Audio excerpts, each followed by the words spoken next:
Hi everyone, it's Vaishnavi again, and guys, thank you so much for the support you have shown me in the first part of this video, and it was really mesmerizing to read all your comments. Guys, it was really wonderful, and for that मैं शुरू करना चाहूँगी एक छोटे से quote से जो दिल से निकली है, and that is, please do not walk in front of me. I may not be able to follow you, and please do not walk behind me. I may not be able to lead you. Just walk beside me and be my friend. This channel is just for you. Let's study with your buddy. Okay, so let's begin everyone. तो हम लोगों ने क्या किया था, कल हम लोगों ने जो मैंने इसका फर्स्ट पार्ट बनाया था उसमें मैंने आपको इसका इंट्रोडक्शन की पूरी अच्छी तरीके से डिटेल एक्सप्लेनेशन दे दी थी. अब हम क्या करने वाले हैं, इसका सेकंड पार्ट जो दिया हुआ है the Mughals and their empire, इसका जो फर्स्ट यूनिट है हम वो फर्स्ट यूनिट इसमें पूरी ख़त्म कर देंगे. अब जल्दी जल्दी सुनते जाओ, ठीक है. अभी आपको यहाँ पर नोट्स भी दिख जाएंगे, ठीक है. तो अभी हम फर्स्ट पैराग्राफ में आते हैं. तो फर्स्ट पैराग्राफ में इसमें क्या दिया हुआ है, तो बात करनी है हमें मुगल्स एंड देयर एम्पायर, उनका एम्पायर और मुगल्स. यहाँ पे हम मेनली अगर बताऊँ तो हम कुछ रूलर्स होंगे, हम बात करेंगे मुगल्स के एक ऑन ओवरऑल, और बाबर के बारे में थोड़ा बहुत पढ़ेंगे, थोड़ा बहुत हुमायूं के बारे में पढ़ेंगे, थोड़ा बहुत अकबर के बारे में पढ़ेंगे, और फिर उसके बाद में मैं ज़्यादा डिटेल में नहीं जाना. अब बात ये है कि आपको इन जो रूलर्स हैं इनके बारे में बहुत सारी डिटेल्स होती हैं, but believe me whatever is important to you is in their NCERT, ठीक है. So what you have to do is कि आपको NCERT में जितनी डिटेल्स दिए हुए हैं वो तो आपको एकदम रटी होनी चाहिए, उसके बाद आप एक्स्ट्रा करते रहो. So it's a very good thing.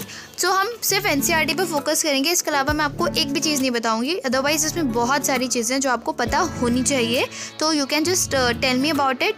I will be making another video for it, but अभी ओनली NCERT. ओके. सो अगर हम बात करें मुगल, ये जो टर्म मुगल है वो डिराइव कहाँ से की गई है? ये जो टर्म मुगल है ये डिराइव की गई है मंगोल से. So you have been through with Mongol, who are Mongols in the last 11th class, right? So if you not know worries, Mongol नाम तो सुना ही होगा, Genghis Khan Mongol the great ruler. So हम यहाँ पे वही बात कर रहे हैं कि जो मंगोल थे, ये एक्चुअली मंगोल ना पेस्टोरलिस्ट ट्राइब थी. पहले ये आपने 11th में पढ़ा होगा कि मंगोल्स वर द पेस्टोरलिस्ट. अब पेस्टोरलिस्ट कौन होते हैं? जो चारागाह होते हैं, इधर से उधर घूमते रहते हैं, नोमैडिक ट्राइब एक तरह से आप कह सकते हैं.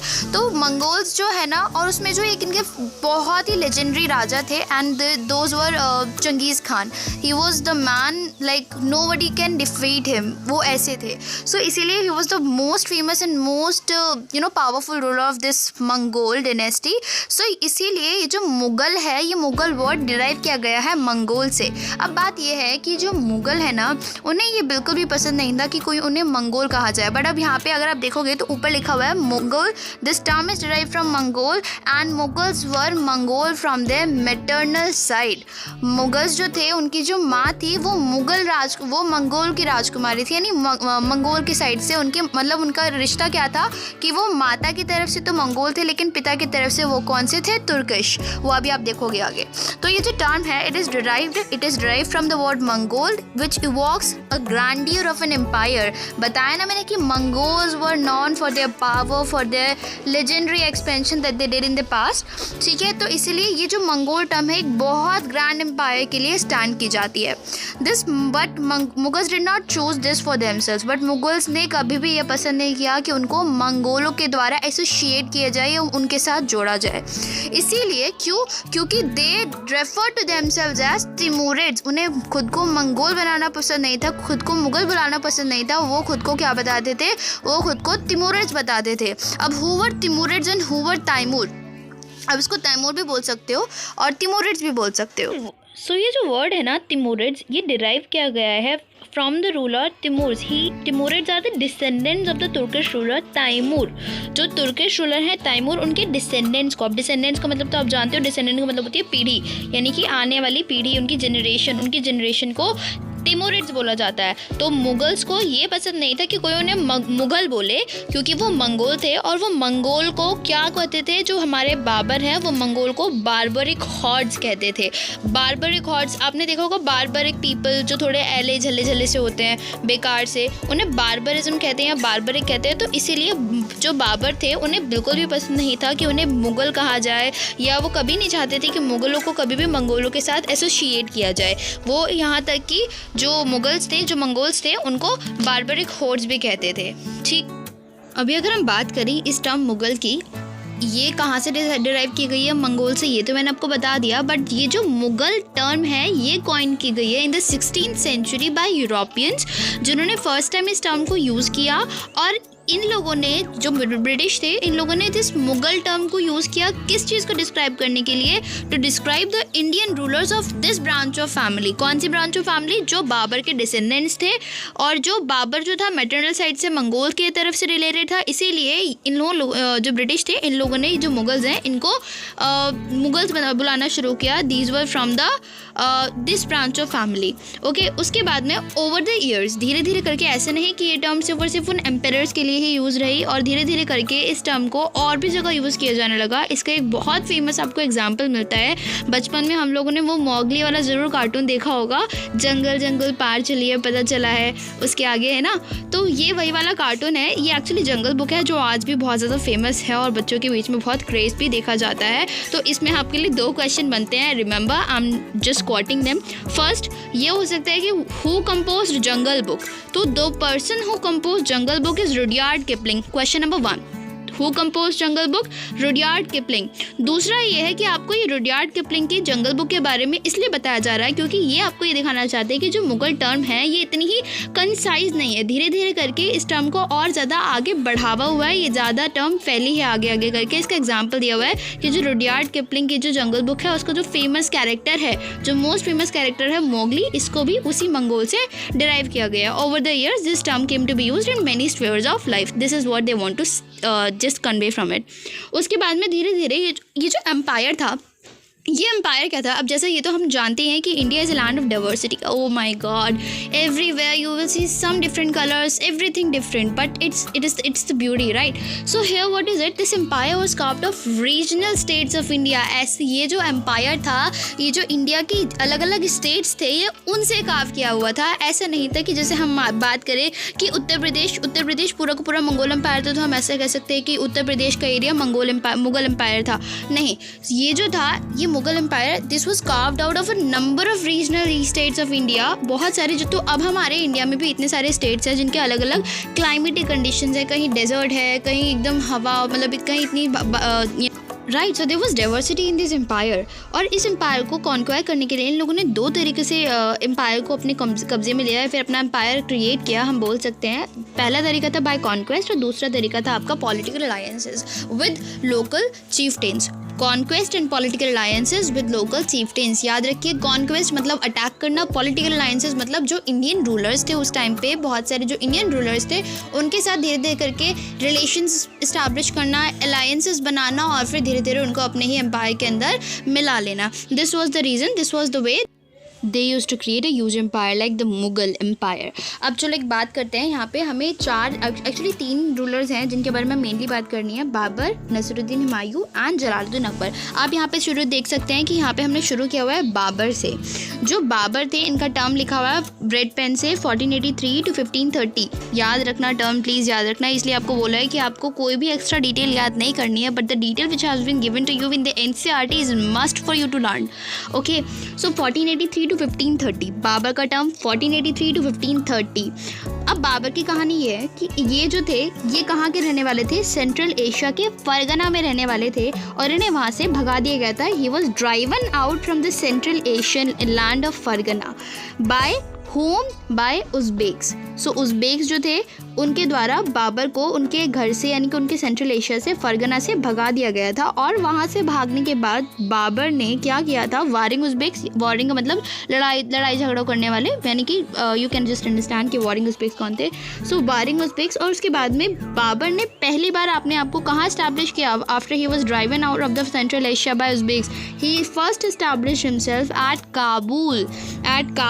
और कब किया था? इन 1526, मतलब वहाँ से भगा दिया उनको, फरगना से भगा दिया, वो वहाँ से हट के काबुल में आए, काबुल में अपना एक एम्पायर इस्टेब्लिश किया। और अपना इस्टेब्लिश करने के बाद में उन्होंने 1526 में क्या किया? 1526 में उनको ऐसा लगा कि अभी हमें क्या करना है? इंडियन सब कॉन्टिनेंट की तरफ मूव करना है।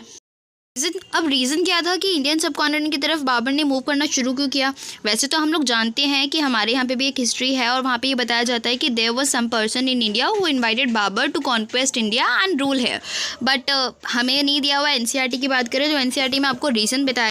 सो बाबर निकले थे in search of territories and resources to satisfy the needs of his clan. वो निकले थे ताकि वो टेरिटरी सर्च कर सके, ज़मीन सर्च कर सके जहाँ पे उन्हें अपने लोगों को बसाना है, और रिसोर्सेज इकट्ठे कर सके, ज़्यादा से ज़्यादा संसाधन इकट्ठे कर सके। सही बताऊँ तो वो चाहते थे कि बस कहाँ पे भी अच्छा खासा ठिकाना मिले वहीं से लग जाएंगे, तो इसलिए वो वहाँ से निकल के अपनी क्लान के साथ इंडिया की तरफ देखते हुए आए। थोड़ी हरी हरी लग रही थी ज़मीन, देखा तो आके सोने की चिड़िया निकली। ठीक है, बाबर जी का यहाँ से हम ख़त्म करते हैं। तो यहाँ से उसके बाद बाबर जी के बाद में आप देख सकते हो एक एरो जा रहा है सक्सेसर, कि बाबर के जो सक्सेसर थे वो थे आपके नसीरुद्दीन हुमायूं। अब नसीरुद्दीन हुमायूं के साथ आपको दो डेट्स आपको लग रही होंगी, 1530 to 40 एंड 1555 to 56। झोल क्या है यहाँ पे मैं बताती हूँ। जो एम्पेयर्स के साथ में जो डेट लिखी होती है ना, वो उनकी एक्चुअली ये जो होता है ना, इनका रूल होता है। ये आपको ऐसे नहीं बताते कि इसकी डेथ इतने में हुई थी, ये पैदा इतने में होता है, ये होता है इनका रूल, इनका रीजन कितना था। तो अगर हम बात करें बाबर की, तो वो 1583 to 1530 तक रूल करते रहे थे। और हम नसीरुद्दीन हुमायूं की बात करें तो वो उन्होंने रूल शुरू किया था अपना 1530 to 1540। उसके बाद में 1540 के बाद में जब शेरशाह सूरी आए, यानी कि बीच में जो गैप आया है आपके पास 40 एंड 15 ईयर्स का आपके पास जो गैप आया है, वो गैप आया है आपका शेरशाह सूरी की वजह से, क्योंकि इन्होंने क्या किया था, इनको भगा दिया गया था, इनको भी यहाँ से हटा दिया था, drove him into exile. Sher Shah Suri ने इनको हरा दिया था और इन लोगों ने क्या किया था, इनको यहाँ से भगा दिया गया था इनके एम्पायर से। और फिर जब इन्होंने हुमायूं ने क्या किया, he took refuge in the court of Safavid rulers of Iran. So remember, Humayun took refuge in the court of Safavid rulers of Iran. Then उसके बाद में क्या होता है, 1555 के बाद जब शेरशाह सूरी की डेथ हो जाती है, फिर शेरशाह सूरी की डेथ होने के बाद में हुमायूं फिर दोबारा वापस आते हैं एक अच्छा खासा तैयारी करके। फिर क्या करते हैं, शेरशाह सूरी को हराते हैं। और फिर उसके बाद में क्या होता है, डाइड ईयर लेटर 1555 में उन्होंने शेरशाह सूरी को हरा भी दिया, बट बदकिस्मती से 1556 में वो कहा जाता है कि वो एक लाइब्रेरी के जीने से फिसल के नीचे गिर गए और एक अगले ही साल उनकी डेथ हो गई। तो हम बताते हैं कि 1530 to 1540 तक उन्होंने राज किया, और फिर 1555 में जब उन्होंने रिकॉन्कर किया अपना एम्पायर, उसके बाद में 1556 में ही उनकी डेथ हो गई। चलो, यहाँ से इनका जो सक्सेसर आते हैं ना हमारे पास, वो आते हैं जलालुद्दीन अकबर। माना जाता है कि he was the greatest of all the empires, बहुत ही ज़्यादा महान थे। इनका रीज़न जो है वो है 1555 to 1605। इन्होंने क्या किया था, अपना एम्पायर बहुत ज़्यादा एक्सपेंड किया था और बहुत ही कंसोलिडेट किया था। His empire was the largest, strongest and the richest empire of all the kingdom. यहाँ तक कि अकबर के ही काल में यानी अकबर ने ही हिंदू कुश माउंटेन्स पर भी अपना कब्जा जमा लिया था, और Uzbeks of Turan and Safavids of Iran, याद रखिएगा, Uzbeks were from Turan, Uzbeks of Turan and Safavids of Iran. Safavids belong to Iran, Uzbeks and Uzbeks of Turan. So ये बात आपने देखा कि जो तुरान्स थे, जो उज़्बेक्स थे, जिन्होंने बाबर को उनके घर से भगा दिया था, उनकी पावर्स को, और साफेविड्स जहाँ जाकर हुमायूं ने रिफ्यूज लिया था, उनकी पावर्स को कंट्रोल किया अकबर ने। He was a very great ruler and he's considered the greatest of all the emperors. चलो बात करते हैं अभी अकबर के बाद ये 3 ग्रेट रूलर्स माने जाते हैं। इनके बाद में जो 3 महान रूलर्स जिन्होंने इनको सक्सीड किया, they were Jahangir, Shah Jahan and Aurangzeb. इनके बारे में आपको ज़्यादा जानने की ज़रूरत नहीं है, सिर्फ आपको ये याद रखना है कि जहांगीर का पीरियड है फ्रॉम 1605 to 27। 1605 to 27 मेरे साथ ही याद रख। इनके बाद जो 27 के बाद में 28 आता है, तो 28 1628 to 58 आपके शाहजहां आ जाते हैं, और फ्रॉम 58 to 1707 आपके औरंगज़ेब आ जाते हैं। ऐसा माना जाता है कि औरंगज़ेब के बाद जो मुगल्स की जो पावर थी वो बहुत डिक्लाइन होने लगी थी, यानी कि 1707 के बाद में जो एम्पायर था, जो अपने ग्रैंडियर और टाइटल के लिए जाना जाता था, उसका डिमिनिशिंग होना शुरू किया, वो बहुत ज़्यादा डिक्लाइन होना शुरू किया। और उसके बाद में हालांकि मुगल एम्पायर पूरा ख़त्म नहीं हुआ, इसका एंड माना जाता है from 1857 when the Bahadur Shah Zafar II was overthrown by the British. Here we have the end of the Mughal Empire. चलो, मैंने आपको रूलर्स के बारे में बता दिया, लेकिन अभी आपको एक पैराग्राफ दिया हुआ है, आप देख सकते हो आपके पेज नंबर जो नेक्स्ट है, इसके नेक्स्ट वाला पैराग्राफ, उसमें दिया हुआ है, आपको कुछ बताया गया कि 16th to 17th सेंचुरी क्या होता था। वो है, थोड़ा सा देख लो कि उस टाइम का जो, इसमें 3 चीज़ें आपको बताई गई हैं। पहला बताया कि वहाँ का इम्पीरियल स्ट्रक्चर जो था वो क्रिएट किया गया था, और वो कैसे क्रिएट किया गया गया था effective methods of taxation and effective methods of administration were employed. आप यहाँ पे देख सकते हो, आपको दिख रहा है from 16 to 17 century. First point में आपको मिलेगा इंपीरियल स्ट्रक्चर्स वर क्रिएटेड। कौन कौन से? टैक्सेशन के अच्छे स्ट्रक्चर्स क्रिएट किए गए थे, अच्छे स्ट्रक्चर्स क्रिएट किए गए थे एडमिनिस्ट्रेशन के लिए। दूसरा पॉइंट यहाँ पे दिया गया है कि जो वहाँ पे visible centre of Mughal power, आपको ये क्वेश्चन पूछा भी जा सकता है कि what was the visible centre of Mughal power. So आपका आंसर जो होगा वो होगा कोर्ट। उनका जो कोर्ट था, उनका जो दरबार था, it was the visible centre of their power. और उनके कोर्ट में क्या क्या काम किए जाते थे, आपको एक चार्ट दिखाई दे रहा है। उनके कोर्ट में मेनली दो तरह के काम किए जाते थे। पहला आपको फोर्ज करना है, दूसरा आपको डिफाइन करना है। यानी कि वो फोर्ज करते थे। फोर्ज करने का मतलब सोचते हो, यानी इम्पोज करते थे या क्रिएट करते थे। क्या करते थे? They created political alliances and created relationships. और वहाँ डिफाइन क्या किया जाता था? वहाँ डिफाइन किया जाता था लोगों का स्टेटस, कि किसको कौन सा स्टेटस दिया जाएगा, और हायरार्कीज। तो मेनली कोर्ट में आपके दो तरह के काम होते थे। वहाँ पे फोर्ज किए जाते थे, relations were forged, relationships were forged, political alliances were forged in the Mughal code. Apart from that there was a definition of status and hierarchies. ये आपको पता चल गया। थर्ड पॉइंट में आते हैं तो आपको थर्ड पॉइंट में बताया जाता है कि पॉलिटिकल सिस्टम ऑफ मुगल्स, कि मुगल्स का जो पॉलिटिकल सिस्टम था वो कैसा था। तो मुगल्स का जो पॉलिटिकल सिस्टम था वो दोनों ही कंपोनेंट से बहुत ही ज़्यादा स्ट्रॉन्ग था। उनके पास मिलिट्री पावर भी थी और उनके पास कॉन्शियस पॉलिसीज़ भी थी। और इन दोनों का ही कॉम्बिनेशन था जो इन्होंने यूज़ किया था to accommodate the traditions, different traditions that were there.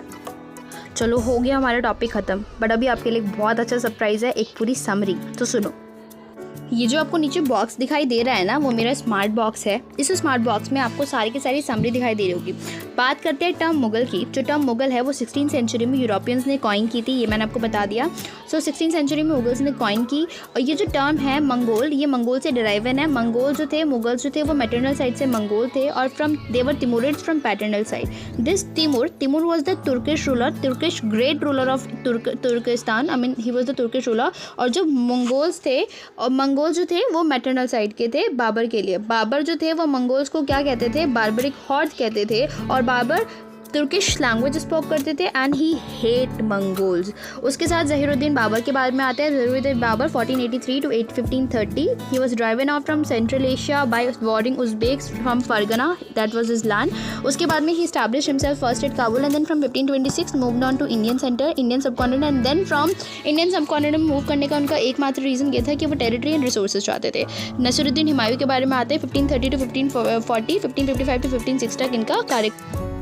He was driven out by Sher Shah Suri. And उसके बाद में इन्होंने कहाँ जाके रिफ्यूज़ लिया था? सफाविद रूलर्स के यहाँ पे जाके इन्होंने रिफ्यूज़ किया था। 1555 में दोबारा अपनी पावर लेके आए, और उसके बाद में इन लोगों ने 1555 में शेरशाह सूरी को हराया, और उसके बाद में 1556 में इनकी डेथ हो गई। जलालुद्दीन अकबर के बारे में आते हैं। 1556 to 1605 इनका कार्यकाल माना जाता है। He actually conquered the Hindu Kush mountains. He checked upon the powers of Uzbeks and Safavid rulers. And उनके बाद में 3 रूलर थे जिन्होंने इनको सक्सेस किया, Jahangir, Shah Jahan and Aurangzeb.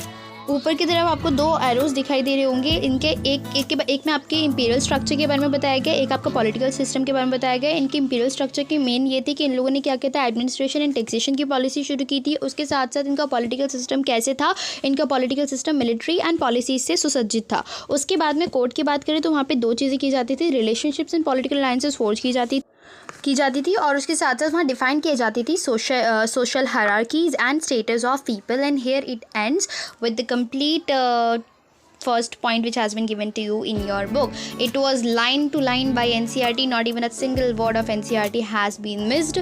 This is the disclaimer. Please like and subscribe the channel for more parts of this video, and do let me know in the comment box how you like it and what changes you want in it. Thank you. Bye.